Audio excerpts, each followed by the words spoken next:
वज़ीर-ए-आज़म मोदी इतवार 10 मई को हैदराबाद पहुंचे, जहां उन्होंने गच्चीबौली के हैदराबाद इंटरनेशनल कन्वेंशन सेंटर में तकरीबन 9,400 करोड़ रुपए मालियत के तरक्याती मंसूबों का संग बुनियाद रखा। बाद अवामी जलसे से वज़ीर-ए-आज़म ने खिताब करते हुए महंगाई पर क्या बातें कहीं, आइए देखते हैं इसकी मज़ीद तफसीलात। साथियों, आज भारत तेजी से विकसित होने के लक्ष्य की तरफ आगे बढ़ रहा है, लेकिन इस समय भारत कई विराट चुनौतियों का मुकाबला भी कर रहा है। साथियों, कोरोना काल के दौरान ही दुनिया सप्लाई चेन के बहुत बड़े संकट से गिर गई थी। कोविड के बाद यूक्रेन में युद्ध शुरू हो गया, उसने दुनिया की परेशानियां और बढ़ा दी। फूड, फ्यूल, फर्टिलाइजर, इन तीनों चीजों पर गंभीर प्रभाव पड़ा। बीते 5-6 वर्षों में इस संकट से निपटने के लिए हमारी सरकार निरंतर प्रयास कर रही है। आपको याद होगा, उस समय और आज भी फर्टिलाइजर की एक एक बोरी दुनिया में 3-3 हजार रुपये में बिक रही थी। एक बोरी का 3,000 रुपया, कितना आप बताएंगे? एक बोरी का कितना? आंकड़ा नहीं, बोलिए मुंह से। 3,000 रुपया एक बोरी का। कितना? एक बोरी का कितना? एक बोरी का कितना? और भारत के किसानों को वही खाद की बोरी 300 से भी कम रुपये में दी जा रही है। 3,000 के सामने 300 रुपये में। सप्लाई चेन की इन मुश्किलों के बीच पिछले 2 महीने से हमारे पड़ोस में ही इतना बड़ा युद्ध चल रहा है। इसका असर पूरी दुनिया पर पड़ा है और भारत पर तो और भी गंभीर असर हुआ है। साथियों, भारत के पास बड़े बड़े तेल के कुएं नहीं है।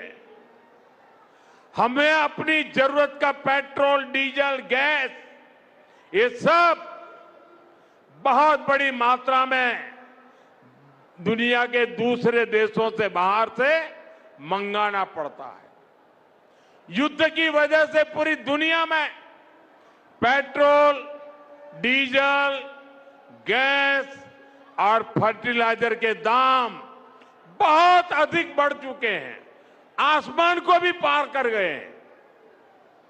अड़ोस पड़ोस में देशों में क्या हाल है वो तो अखबारों में आता है। भारत सरकार इस युद्ध के पिछले 2 महीनों से देशवासियों को इस संकट से बचाने के लिए लगातार प्रयास कर रही है। नागरिकों पर बोझ न पड़े, इसके लिए सरकार सारा बोझ सरकार खुद अपने कंधे पर उठा रही है। लेकिन साथियों, जब सप्लाई चेन पर संकट लगातार बना रहे तो हम कितने भी उपाय कर लें, मुश्किलें बढ़ती ही जाती है। इसलिए अब देश को सर्वोपरि रखते हुए, मां भारती को सर्वोपरि रखते हुए हमें एकजुट होकर के लड़ना होगा। हमें याद रखना है, देश के लिए मरना ही सिर्फ देशभक्ति नहीं होती है। देश के लिए जीना और देश के प्रति अपने कर्तव्यों को निभाना, वो भी देशभक्ति होती है। इसलिए वैश्विक संकट के इस समय में हमें कर्तव्यों को सर्वोपरि रखते हुए कुछ संकल्प लेने होंगे और उन संकल्पों को पूरे समर्पण भाव से पूरा करना होगा। जैसे एक बड़ा संकल्प है पेट्रोल डीजल का संयम से इस्तेमाल करना। साथियों, हमें पेट्रोल डीजल का उपयोग कम करना होगा। शहरों में जहां मेट्रो है वहां हम तय करें कि हम मेट्रो का ही उपयोग करेंगे, ज्यादा से ज्यादा मेट्रो में ही जाएंगे। अगर कार में ही जाना जरूरी है तो फिर कार पूल करने का प्रयास करें और भी लोगों को साथ बिठा ले। अगर हमें कहीं सामान भेजना हो तो कोशिश करनी है कि वह ज्यादा से ज्यादा रेलवे गुड्स के जो ट्रेन होती है रेलवे की सर्विसेज से भेजे, ताकि इलेक्ट्रिक रेलवे होने के कारण पेट्रोल डीजल की जरूरत नहीं पड़ती है। जिन लोगों के पास इलेक्ट्रिक व्हीकल है वो भी कोशिश करें कि इलेक्ट्रिक व्हीकल का ज्यादा से ज्यादा उपयोग करें। साथियों, हमने कोरोना के समय में वर्क फ्रॉम होम की, ऑनलाइन मीटिंग्स की, वीडियो कॉन्फ्रेंस की, ऐसी अनेक व्यवस्थाएं विकसित की और हमें आदत भी हो गई थी। आज समय की मांग ऐसी है कि उन व्यवस्थाओं को हम फिर से शुरू करें तो वो देश हित में होगा।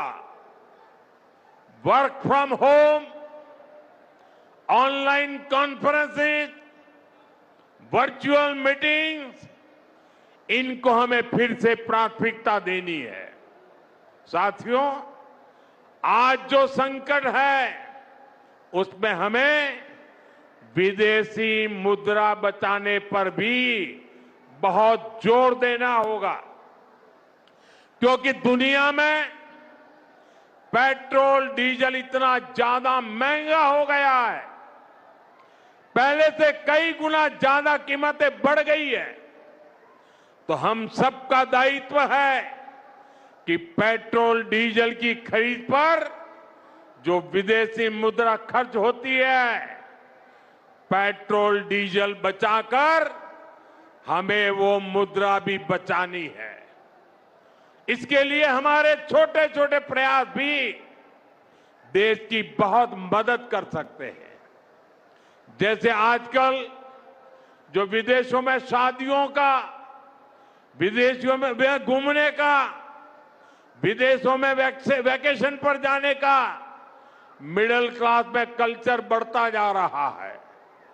हमें तय करना होगा कि जब ये संकट का काल है और हमारी देशभक्ति हमें ललकार रही है, तो कम से कम एक साल के लिए हमें विदेशों में जाने की बातों को टालना चाहिए। भारत में बहुत सारी जगह है, वहां हम जा सकते हैं। बहुत कुछ भारत में किया जा सकता है। इस बेटी को नीचे बिठाइए, उसे थक जाएगी। उस बेटी को बिठाइए। वो थैंक यू बेटा, थैंक यू। बैठिए, आप नीचे बैठिए। मैंने देख लिया बेटा, उसको देख लिया, अब आप बैठ जाइए। हाँ, इस छोटी बच्ची को क्यों परेशान करते हो भाई? इन बच्चों को बैठने दीजिए प्लीज। बच्चों को परेशान मत कीजिए जी। साथियों, हमें विदेशी मुद्रा बचाने के जो भी रास्ते हम लोग अपना सकते हैं, हमें बचाना होगा। साथियों, गोल्ड यानी सोने की खरीद एक और पहलू है जिसमें विदेशी मुद्रा बहुत अधिक खर्च होती है। एक जमाना था जब संकट आता था, कोई युद्ध होता था, तो लोग देश हित में सोना दान दे देते थे। आज दान की जरूरत नहीं है, लेकिन देश हित में हमको ये तय करना पड़ेगा कि साल भर तक घर में कोई भी फंक्शन हो, कोई भी कार्यक्रम हो, हम सोने के गहने नहीं खरीदेंगे, सोना नहीं खरीदेंगे। विदेशी मुद्रा बचाने के लिए हमारी देशभक्ति हमें चुनौती दे रही है और हमें इस चुनौती को स्वीकार करते हुए विदेशी मुद्रा को बचाना होगा। साथियों, ये समय एक और बड़े सबक का भी है। एक समय था जब हम कॉपर एक्सपोर्ट करते थे, लेकिन आज भारत के सामने स्थिति ऐसी बन गई कि अब हमें कॉपर को भी इंपोर्ट करना पड़ता है। हमारे देश में हड़तालें करवाकर कॉपर प्लांट्स को ठप करवा दिया गया और अब हालत ये हो गई कि हमें कॉपर बाहर से मंगाना पड़ता है और उसमें विदेशी मुद्रा खर्च होती है। इसलिए मैं ऐसे सभी श्रमिक समूह मजदूर संगठनों से भी कहूंगा कि हमें ऐसी बातों का जरूर ध्यान रखना चाहिए। भारत को आत्मनिर्भर बनने से जो भी कदम रोकते हैं, उनमें हमें दूरी बनानी होगी और जो लोग ऐसी साजिशों में जुटे हैं, उन पर भी कड़ी नजर रखनी होगी।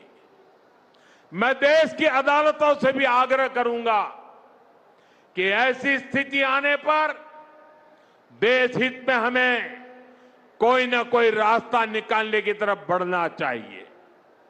साथियों, ऐसे ही खाने के तेल का भी है। इसके आयात के लिए भी बहुत बड़ी मात्रा में हमें विदेशी मुद्रा खर्च करनी पड़ती है। हर परिवार अगर खाने के तेल में खाने का तेल का जो उपयोग करता है, अगर वो कुछ कमी करे, मैंने बार बार कहा है 10% कम करो। अगर हम तेल खाना कम करें ना, तो भी वो देशभक्ति का बहुत बड़ा काम है। आप देश सेवा में योगदान दे सकते हैं और इससे देश सेवा भी होगी और देह सेवा भी होगी। इससे देश के खजाने का स्वास्थ्य भी सुधरेगा और परिवार के हर सदस्य का स्वास्थ्य भी अच्छा रहेगा। साथियों, विदेशी मुद्रा की खपत वाला एक और सेक्टर हमारी खेती है। हम बहुत बड़ी मात्रा में बाहर से केमिकल फर्टिलाइजर इंपोर्ट करते हैं। केमिकल फर्टिलाइजर खेती के कारण हमारी धरती मां को बहुत पीड़ा हो रही है। हमारे खेत बर्बाद हो रहे हैं। अगर आज हम अपने खेत को नहीं बचाएंगे तो भविष्य में फसलों पर भी खतरा आ जाएगा। इसलिए बहुत जरूरी है कि हम केमिकल फर्टिलाइजर की खपत 25%, 30%, 40%, 50% उसको घटाए, आधी कर दें और हम उसके साथ साथ नेचुरल फार्मिंग की तरफ बढ़ें। हम फर्टिलाइजर का उपयोग कम करके विदेशी मुद्रा भी बचा सकते हैं और साथ साथ अपने खेत को बचा सकते हैं, हमारी ये धरती मां को बचा सकते हैं। और यह हमें करना ही होगा। आज वैश्विक संकटों से जो चुनौतियां आई है, हमें उन चुनौतियों को परास्त करना होगा। साथियों, भारत सरकार खेतों में डीजल पंप की जगह सोलर पंप की योजना चला रही है। हम खेतों में डीजल पंप की जगह सोलर पंप का उपयोग करने का जोर देना होगा। मैं कोविड काल में भी आग्रह करता था कि हम स्थानीय चीजें खरीदें, वोकल फॉर लोकल के मंत्र को लेकर चले। हम मेड इन इंडिया चीजें खरीदकर भी विदेशी मुद्रा बचा सकते हैं और हमारे देश में स्थानीय उत्पादन की कोई कमी नहीं है। चाहे जूते हो, पर्स हो, बैग हो, हमें स्वदेशी पर बल देना चाहिए। और मैं ये नहीं कह रहा कि जो आपके पास विदेशी चीजें खरीदी हुई है, विदेशी ब्रांड की है, उनको जाकर के फेंक दो, ऐसा मैं नहीं कह रहा हूं। लेकिन मेरा आग्रह है कि नए विदेशी प्रोडक्ट हमें नहीं खरीदने चाहिए। और वाकई हमें कई बार अंदाजा तक नहीं होता कि रोजमर्रा की कितनी सारी चीजें विदेशी हैं जो हम ऐसे ही यूज कर रहे हैं। और साथियों, जब मैं बात स्वदेशी की करता हूं तो लोगों को लगता है कि दिवाली के दिए खरीदो मतलब स्वदेशी हो गया। ये तो भ्रम फैलाने वाली बातें हैं, इससे सफलता नहीं मिलती है। हमें घर के उपयोग में आने वाले सामान की लिस्ट बनानी है। देखना चाहिए कितनी विदेशी चीजें घुस गई है, पता ही नहीं है। कैंची हो, कंघी हो, छोटी छोटी चीजें, टूथपिन, टूथब्रश, कितना सारा सामान विदेश से हमारे घर में घुस गया है। फिर इस लिस्ट से हमें हो सके उतना जल्दी स्वदेशी में बदलना चाहिए। साथियों, ये बातें सिर्फ एक सरकार, एक दल, एक व्यक्ति की नहीं है। ये बीजेपी का भी मुद्दा नहीं है, ये देश का मुद्दा है। और इसके लिए हर नागरिक, हर राजनीतिक दल, हर सरकार, हर समाज, हर संगठन को संकल्पबद्ध होगा। मैं मीडिया के साथियों से भी देश हित में आगे आने के लिए आग्रह करूंगा। आइए देशभक्ति का भाव जगाएं और देश को जो वैश्विक संकट चल रहे हैं, देश उस संकटों का लाभ ले, परिस्थिति पे सवार हो जाए। ऐसा वातावरण बनाने के लिए हमें योगदान देना होगा और तभी जाकर के देश सफल होगा। ऐसे संकल्प जब हर नागरिक पूरी ईमानदारी से सिद्ध करेगा तो भारत हर संकट में जरूर विजयी होगा। साथियों, मुझे पूरा विश्वास है कि देश का हर नागरिक इसी संकल्प के साथ काम करेगा। साथियों, इतनी विशाल संख्या में आपका आना ये हवा का रुख दिखा रहा है, ये तेलंगाना का मिजाज दिखा रहा है। मैं एक बार फिर आप सभी का बहुत बहुत आभार व्यक्त करता हूं। मेरे साथ बोलिए, भारत माता की, भारत माता की, भारत माता की, वंदे वंदे वंदे। वीडियो को लाइक शेयर कीजिए और अगर आप हमें YouTube पर देख रहे हैं तो हमारे चैनल को सब्सक्राइब कर लीजिए और अगर Facebook और Instagram पर देख रहे हैं तो पेजेस को फॉलो कर लीजिए ताकि ऐसे ही ताज़ा तरीन अपडेट्स आइंदा भी आपको मिलती रहे।